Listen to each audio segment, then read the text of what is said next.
Pasukan militer Israel menjadi sasaran serangan gabungan yang dilancarkan oleh Hamas dan Brigade Al-Quds pada Rabu 16 Juli 2025. Serangan intensif ini dilaporkan menghancurkan zona pusat komando dan kontrol pasukan pertahanan Israel di Gaza Selatan menurut pernyataan yang dirilis oleh kelompok perlawanan dan dikutip Al-Mayadin pada Kamis 17 Juli 2025.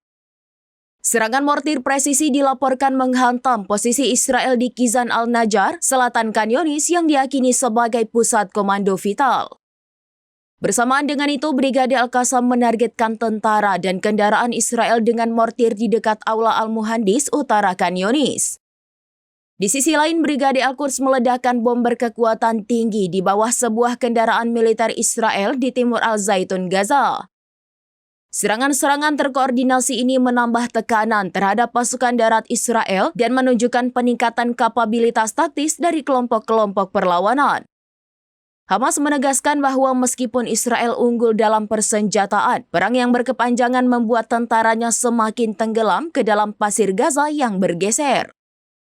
Mereka mengklaim kondisi ini menjadikan pasukan Israel rentan terhadap serangan perlawanan yang semakin canggih.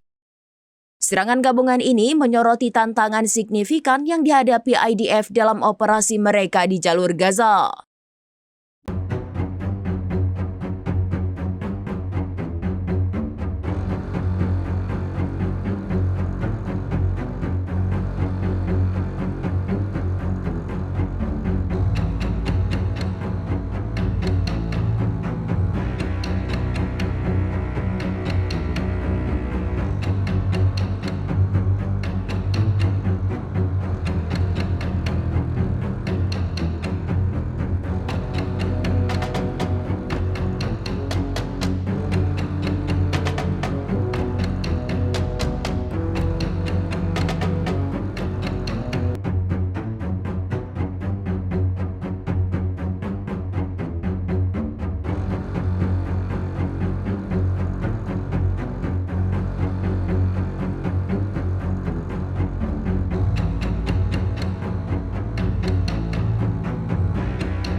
Download Tribun X sekarang, menghadirkan lokal menjadi Indonesia.